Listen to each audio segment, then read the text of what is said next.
प्रिय विद्यार्थियों, आप सभी लोगों का स्वागत है आपके अपने YouTube चैनल डीजे सर पर। डियर स्टूडेंट, देखिए प्री बोर्ड एग्जामिनेशन आप लोग के मैक्सिमम विद्यालयों के जो है वो समाप्त हो चुके हैं और अभी नहीं तो कभी नहीं जमकर तैयारी करिए आप सब लोग।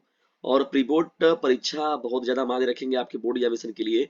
देखिए उसी में एक आपका प्री बोर्ड पेपर हुआ था आरएम के कोड का। ये आरएम के कोड का पेपर डिस्कशन बहुत ही मोस्ट इंपॉर्टेंट है और इसका पूरा का पूरा देखिए सॉल्यूशन जो है आप लोग के समक्ष प्रस्तुत करने मैं जा रहा हूँ। और इसको सीरीज वाइज मैं लाऊंगा डिस्कशन और इसको जम कर देखिए और जबरदस्त तरीके से शेयर कीजिए। देखिए क्लास 10th में यदि आप हैं, साइंस के स्टूडेंट हैं और न्यू सिलेबस के अकॉर्डिंग आप पढ़ रहे हैं तो ये सेशन आपके लिए है। ये देखिए डिस्कशन पूरा का पूरा जो है सॉल्यूशन के साथ ये पूरा का पूरा बनाया गया है पूरा लेक्चर।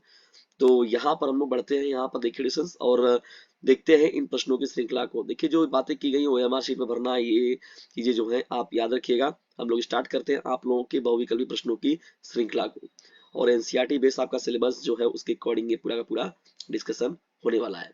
देखिए डिस्टेंस यहाँ पर जब हम लोग बढ़ते हैं तो यहाँ पर देखिए क्या है। लेंस, किसी भी लेंस की शक्ति की इकाई क्या है? किसी भी लेंस की शक्ति की इकाई क्या है? ठीक है डिस्टेंस, देखिए यहाँ पहला प्रश्न है, किसी भी लेंस की क्षमता की इकाई क्या होता है? मीटर होता है, प्रति मीटर होता है, मीटर प्रति सेकंड होता है या फिर इनमें से कोई नहीं? तो देखिए डिस्टेंस यहाँ पर क्या हो जाएगा, किसी भी लेंस की शक्ति की इकाई जो होता है वो मीटर। ऐसा इसलिए क्योंकि लेंस की शक्ति को डायोप्टर नामक इकाइयों में मापा जाता है जिसे मीटर में लेंस की फोकस लंबाई की व्युत्क्रम के रूप में परिभाषित किया जाता है। तो प्रति मीटर के रूप में देखिए यहाँ पर क्या हो जाएगा डिस्टेंस, ये आपका राइट है ना, ये आपका हो जाएगा प्रश्न यहाँ पर। चलिए दूसरे इंपॉर्टेंट प्रश्न की ओर। एक विद्युत धारावाही चालक कारण उत्पन्न विद्युत क्षेत्र की तीव्रता ज्ञात करने के लिए निम्नलिखित में से किस नियम की सहायता लेते हैं? देखिए दोस्तों यहाँ पर जब हम लोग पहुंचेंगे इस प्रश्न में तो यहाँ पर देखिए आप लोग जब आगे बढ़ेंगे तो सेकंड प्रश्न की ओर देखिए यहाँ पर जब हम जाते हैं तो यहाँ पर डिस्टेंस को हम लोग बोलते हैं फ्लेमिंग के दाहिने हाथ का नियम। ठीक है ना, क्या बोलते हैं इसको हम लोग? विकल्प नंबर ए जो होगा आपका करेक्ट हो जाएगा। ठीक है ना, फ्लेमिंग के दाहिने हाथ का नियम। ठीक है ना, विद्युत धारावाही चालक द्वारा उत्पन्न चुंबकीय क्षेत्र की दिशा ज्ञात करने के लिए जो होता है मुख्य रूप से इसका प्रयोग करते हैं। देखिए चुंबकीय फ्लेमिंग के दाएं हाथ के नियम की बात करें डिस्टेंस तो नियम क्या कहता है, यदि आप अपने अंगूठे को, यदि आपने अंगूठे को किसकी दिशा में, करंट की दिशा में, यदि आपका अंगूठा करंट की दिशा को इंगित करता है और आपके दाहिने हाथ की जो अंगुलियां होंगी उस दिशा में मुड़ेंगी, वह आपको तार के चारों ओर चुंबकीय क्षेत्र रेखा की दिशा होगी। ठीक है दोस्तों, तो ये आपका राइट आंसर हो जाएगा। आगे जब बढ़ते हैं यहाँ पर देखिए एक इलेक्ट्रॉन पर आवेश कितना होता है, बहुत ही मोस्ट इंपॉर्टेंट ये प्रश्न है। एक इलेक्ट्रॉन पर जो आपका आवेश होता है डिस्टेंस वो कितना होता है? तो देखिए यहाँ पर होता है डिस्टेंस -1.6 इंटू 10⁻⁻19 कूलाम। ठीक है ना, 1.6, तो यानी विकल्प नंबर बी जो होगा आपका करेक्ट हो जाएगा। ठीक है, तो ये भौतिक का एक मौलिक स्थिरांक डिस्टेंस और एक इलेक्ट्रॉन के आवेश का देखा जाए तो प्रतिनिधित्व करता है। और ऋणात्मक चिन्ह जो देखिए ये बताता है कि आवेश जो होता है वो ऋणात्मक होता है। भाई जाहिर सी बात है कि इलेक्ट्रॉन पर जो आवेश होता है वो कैसा होता है, ऋणात्मक होता है। किसी चालक तार में देखा जाए तो विद्युत धारा प्रवाहित होती है। किसी चालक तार में विद्युत धारा का प्रवाह किधर होता है बताइए? तो यहाँ पर देखिए डिस्टेंस क्या हो जाएगा आपका, मुक्त इलेक्ट्रॉनों द्वारा, प्रोटॉनों द्वारा, आयनों द्वारा और न्यूट्रॉनों के द्वारा। देखो ये देखिए मुक्त इलेक्ट्रॉनों के द्वारा होता है डिस्टेंस। यहाँ पर मुख्य रूप से अगर देखा जाए तो क्या होता है, जो कि चालक तार में अगर देखा जाए तो धारा का प्रवाह देखिए क्या होता है, विद्युत धारा जो होता है मुक्त इलेक्ट्रॉन द्वारा प्रवाहित होती है। किस चालक तार में देखा जाए डिस्टेंस तो विद्युत धारा का जो प्रवाह होता है मुक्त इलेक्ट्रॉनों की गति के कारण होता है। और ये इलेक्ट्रॉन जो होते हैं अलग अलग परमाणुओं से बंधे नहीं होते और किसी लागू विद्युत क्षेत्र की प्रतिक्रिया में सामग्री के माध्यम से आगे बढ़ने में सक्षम होते हैं। ठीक है ना, चुंबकीय बल रेखाएं देखिए प्रश्न पूछा गया आप लोग का, चुंबकीय बल रेखाएं सदैव समांतर होती हैं, एक बिंदु पर मिलते हैं, कभी भी एक दूसरे को नहीं काटते, एक दूसरे को काटते हैं।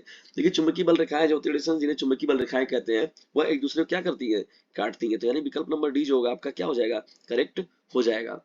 ऐसा इसलिए होता है दोस्तों क्योंकि चुंबकीय क्षेत्र रेखाएं जो क्षेत्र में रखे उत्तरी ध्रुव तथा अनुभव किए जाने वाले बल की दिशा को दर्शाती हैं। यदि रेखाएं समांतर होती तो वे एक ही उत्तरी ध्रुव पर एकत्रित नहीं हो पाती, जिससे उनमें क्या होता है, विरोधाभास पैदा होता है और अतः उन्हें अवश्य रूप से क्या करना चाहिए, प्रतिच्छेद करना चाहिए। ठीक है, चलिए बढ़ते हम लोग छठवें प्रश्न की ओर। देखिए छठवां हम लोग का प्रश्न क्या है, प्रेरित धारा की दिशा ज्ञात करने का नियम कौन है? प्रेरित विद्युत धारा की दिशा ज्ञात करने का नियम जो है वो कौन सा है? देखिए फ्लेमिंग के दाहिने हाथ का नियम, फ्लेमिंग के दाहिने हाथ का नियम जो होता है डिस्टेंस, उसके माध्यम से हम लोग प्रेरित विद्युत धारा की दिशा ज्ञात करने का ये महत्वपूर्ण नियम होता है, ठीक है ना।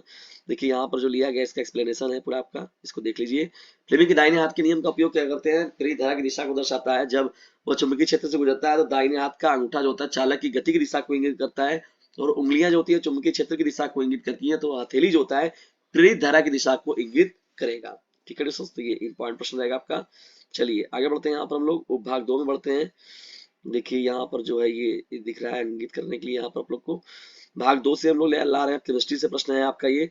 एल्युमिनियम की सतह पर ऑक्सीजन परत का निर्माण कहलाता है। एल्युमिनियम की परत पर, एल्युमिनियम की सतह पर ऑक्सीजन परत का निर्माण क्या कहलाता है। तो देखिए डिस्टेंस को हम लोग क्या बोलते हैं मुख्य रूप से अगर देखा जाए तो एनोडाइजिंग बोलते हैं इसको। क्या बोलते हैं, एनोडाइजिंग। तो एल्युमिनियम की सतह पर ऑक्सीजन परत का बनना जो होता है वो एनोडाइजिंग कहलाता है। एनोडाइजिंग के बारे में बात किया जाए तो देखिए एक विद्युत रासायनिक ये प्रक्रिया है। क्या है, विद्युत रासायनिक प्रक्रिया है। एल्युमिनियम देखा जाए जैसे धातु भागों की सतह पर देखा जाए तो प्राकृतिक ऑक्साइड की परत मोटाई बढ़ाती है। यह प्रक्रिया संक्षारण प्रतिरोध बढ़ाती है और इसका उपयोग जो होता है सजावटी उद्देश्यों के लिए भी किया जाता है, ठीक। चलिए आगे बढ़ते हैं हम लोग। यहाँ पर प्रश्न देखिए क्या है आपका, C2H5 CH3CH2OH का यूपीएससी नाम क्या होता है दोस्तों। तो ये सीधा सीधा क्या हो जाएगा आपका, इथेनॉल हो जाएगा। इथेन धन ऑल, यहाँ पर OH ग्रुप जुड़ा हुआ है तो ऑल जुड़ जाएगा तो इथेनॉल हो जाएगा, ठीक है ना। इथेनॉल एक सामान्य एल्कोहल होता है और इसे एथिल एल्कोहल के रूप में भी जाना जाता है, ठीक है दोस्तों। तो ये आपका 9वां प्रश्न हो जाएगा। और विभिन्न प्रकार के देखिए विलायक के रूप में, ईंधन के रूप में और मादक पेय पदार्थ के रूप में जो है वो इसका मुख्य रूप से प्रयोग होता है। देखिए कार्बन परमाणु की संरचना कितनी होती है दोस्तों। तो ये सीधा सीधा आपका क्या हो जाएगा, जो सी होगा ऑप्शन आपका करेक्ट हो जाएगा 4, ठीक है ना। तो एक कार्बन परमाणु की संरचना कितनी होती है, 4 होती है, क्योंकि देखिए CH4 मीथेन है ना। कार्बन जब भी बॉन्ड बनाता है सिंगल सिंगल कार्बन कार्बन के बीच में सिंगल बॉन्ड, डबल बॉन्ड और ट्रिपल बॉन्ड बनता है, और कभी भी कार्बन कार्बन के बीच में जो 4 बॉन्ड नहीं बनता है, ठीक है ना। तो ये याद रखिएगा दोस्तों, इंपॉर्टेंट रहेगा आप लोगों के लिए, बहुत ही most important. Plaster of Paris में क्रिस्टलीकरण जल के कितने अणु होते हैं। तो देखिए क्रिस्टलीकरण जल के अगर देखा जाए तो मुख्य रूप से कितने अणु होते हैं, 2 अणु होते हैं। कितने होते हैं डिस्टेंस, 2 अणु, ठीक। तो ये आपका राइट आंसर हो जाएगा 2, ठीक है। प्लास्टर ऑफ पेरिस में के क्रिस्टलीकरण में दिखाया तो जल के कितने अणु होते हैं, 2 अणु होते हैं। जब प्लास्टर ऑफ पेरिस पानी के साथ मिलाया जाता है तो यह एक रासायनिक प्रक्रिया से गुजरता है और एक कठोर ठोस बन जाता है।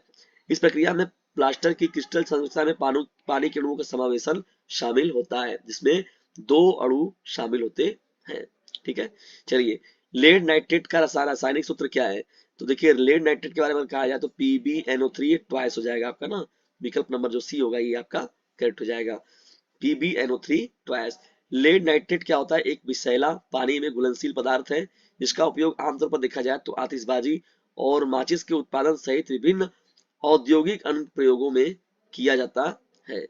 एल्केन का सामान्य सूत्र क्या होता है दोस्तों, देखिए यहाँ पर तो CN, एल्केन का तो देखिए होता है CnH2n+2 होता है। क्या होता है, CnH2n+2 होता है। ये एल्केन का हो गया। एल्काइन के बारे में कहा जाए तो CnH2n केवल होता है। और एल्काइन के एल्किन क्या हो गया, ये एल्काइन के बारे में कहा जाए तो CnH2n-2 होता है। तो तीनों का याद रखिएगा, तीनों में से एक को समझ लीजिए आपका फिक्स है पूछना, ठीक है ना। तो जब एकल बंध बनता है कार्बन कार्बन कार्बन और हाइड्रोजन के मध्य में देखिए यहाँ पर, तो उसे हम लोग कहते हैं कार्बन कार्बन के बीच में एकल बंध, तो एल्केन होता है वो, ठीक है ना। जब डबल बॉन्ड बनता है तो उसे हम लोग एल्किन कहते हैं, जब ट्रिपल बॉन्ड बनता है तो उसे हम लोग एल्काइन कहते हैं, ठीक है ना। ये याद रखिएगा, बहुत ही इंपॉर्टेंट प्रश्न है ये। सेलुलर प्रक्रिया में ऊर्जा की मुद्रा कौन है। देखिए सेलुलर प्रक्रिया में ऊर्जा की मुद्रा अगर देखा जाए तो ATP होता है। क्या होता है, ATP के रूप में जो ऊर्जा होती है, एनर्जी होती है, वो संचित होती है, जिसे हम लोग एडिनोसिन ट्राइफॉस्फेट के नाम से जानते हैं। देखिए एडिनोसिन ट्राइफॉस्फेट को अक्सर जो होता है इंट्रा सेलुलर ऊर्जा हस्तांतरण की मुद्रा की आणविक इकाई के रूप में जाना जाता है। यह माइटोकॉन्ड्रिया में निर्मित होता है और कई सेलुलर प्रक्रियाओं के लिए ऊर्जा प्रदान करता है, ठीक है। ये आपका इंपॉर्टेंट प्रश्न हो जाएगा। चलिए आगे बढ़ते हैं हम लोग यहाँ पर 15वें प्रश्न की ओर। निम्नलिखित में से किस समूह में केवल बायोडिग्रेडेबल पदार्थ नहीं होते हैं।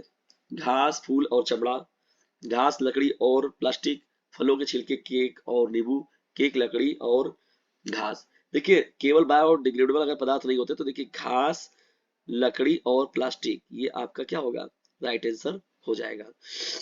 वह है देखिए ये हो जाएगा, जबकि घास और लकड़ी देखिए बायोडिग्रेडेबल होते हैं, ठीक है ना। प्लास्टिक प्राकृतिक प्रक्रियाओं द्वारा आसानी से नहीं टूटता है, जिससे यह गैर बायोडिग्रेडेबल बन जाता है, ठीक है ना। ये इंपॉर्टेंट प्रश्न हो जाएगा आप लोग का, क्योंकि प्लास्टिक जानते हैं जल्दी समाप्त होता नहीं है। आनुवंशिक पदार्थ बताइए कौन सा है इसमें से। तो आनुवंशिक सामग्री देखा जाए तो डीएनए और आरएनए। देखिए डीएनए जो होता है डीऑक्सी राइबोज न्यूक्लिक एसिड, और आरएनए का मतलब होता है राइबोज न्यूक्लिक एसिड, दोनों आनुवंशिक सामग्री। डीएनए जो होता है सभी ज्ञात जीवित जीवों की वृद्धि के लिए, विकास के लिए, कामकाज और प्रजनन में उपयोग किए जाने वाला आनुवंशिक निर्देशों को वहन करता है। और आरएनए जो होता है वो प्रोटीन संश्लेषण और अन्य सेलुलर गतिविधियों में शामिल होता है। ये प्रश्न जो है ये भी मोस्ट इंपॉर्टेंट, बार बार पूछा जाने वाला प्रश्न है। रेनिन कहाँ से स्रावित होता है। तो देखिए दोस्तों रेनिन जो होता है मुख्य रूप से अगर देखा जाए तो गैस्ट्रिक ग्रंथियों से ये स्रावित होता है। कहाँ से होता है, तो गैस्ट्रिक ग्रंथियों से। रेनिन देखिए क्या होता है दोस्तों, एक एंजाइम होता है। रेनिन क्या होता है मुख्य रूप से, अगर एक एंजाइम है जो गुर्दे में देखा जाए तो जक्स्टाग्लोमेरुलर कोशिकाओं के नामक जो होता है विशेष कोशिकाओं द्वारा जो होता है उत्पादित और जारी किया जाता है। यह रक्तचाप के नियमन और शरीर में देखा जाए तो तरल पदार्थों और इलेक्ट्रोलाइट्स के संतुलन में भूमिका निभाता है। ठीक है, ये इसका कार्य होता है। इंपॉर्टेंट रहेगा ये आप लोग का। लीवर संश्लेषण करता है शर्करा, रक्त, यूरिया, प्रोटीन। तो देखिए यहाँ पर क्या होगा, जो यकृत होता है वो प्रोटीन का संश्लेषण करता है। लीवर देखिए क्या करता है, प्रोटीन के संश्लेषण में शामिल होता है, जिसमें रक्त का थक्का जमाने वाले कारक जो होते हैं एल्ब्यूमिन और अन्य महत्वपूर्ण जो प्रोटीन शामिल होते हैं। यह क्या करता है, विसरण जो हो गया, चयापचय हो गया, विसरण हो गया, और पित्त के उत्पादन में भी महत्वपूर्ण भूमिका निभाता है। ठीक है, जब आगे बढ़ते हैं सब लोग यहाँ पर देखिए तो 19वां प्रश्न आपका क्या है, खनिज की अवशोषण लवण क्या है। तो देखिए यहाँ पर क्या होता है, खनिज का अवशोषण लवण क्या होता है, किसके द्वारा, भाई जाहिर सी बात है जड़ों के द्वारा होता है, सबसे महत्वपूर्ण चीज है। अवशोषण जो होता है जड़ों के द्वारा होता है। पौधों में देखिए क्या होता है मुख्य रूप से अगर देखा जाए तो खनिज जो लवणों का अवशोषण होता है मुख्यतः जड़ों के माध्यम से होता है। जड़ के बाल और जड़ कोशिकाएं जो होती है मिट्टी से पानी और खनिज पोषक तत्व लाने के लिए अनुकूलित होती है, जिन्हें बाद में पौधे के बाकी हिस्सों में ले जाया जाता है। ठीक है, ये इंपॉर्टेंट है आप लोग का। देखिए फ्लोएम और जाइलम की बात जो होती है ना, बहुत ही इंपॉर्टेंट प्रश्न है। निषेचन के बाद फूल का कौन सा भाग फल में बदल जाता है। तो देखिए अंडाशय यहाँ पर हो जाएगा आपका राइट आंसर। ठीक है ना, फूल का वह भाग जो बदल जाता है वह क्या कहलाता है, अंडाशय। अंडाशय फूल का वह हिस्सा होता है जिसमें बीजांड होते हैं, जो बीज बनाने के लिए देखा जाए तो पराग द्वारा निषेचित होते हैं। निषेचन के बाद अगर देखा जाए तो अंडाशय जो होता है एक फल के रूप में विकसित होता है, जो बीजों की रक्षा करता है और उनके फैलाव में सहायता करता है। ठीक है दोस्तों, तो ये रहा आप लोगों का मोस्ट इंपॉर्टेंट 9 विकल्पी प्रश्नों की सीरीज। अब दोस्तों मैं आप लोग को सेकंड खंड का में जब पहुंचेंगे हम लोग यहाँ पर तो आपके साथ हम लोग डिस्कस करेंगे अति लघु उत्तरीय प्रश्नों की श्रृंखला। और ये मॉडल पेपर बहुत ही इंपॉर्टेंट था व्यूअर्स, जिसका डिस्कशन आप लोगों के साथ किया गया। अब खंड नंबर में हम लोग पहुंचेंगे उपभाग फर्स्ट में, और वहां पर मोस्ट इंपॉर्टेंट प्रश्नों की श्रृंखला के बारे में बात करेंगे आप सभी लोगों के साथ। देखिए यहाँ पर सीरीज मेरे पास उपस्थित है, मैं निश्चित तौर पर इसका आप लोगों के साथ डिस्कस करूंगा दोस्तों, लेकिन आप लोग को इसे अपने क्लासमेट पर शेयर करना जरूर है।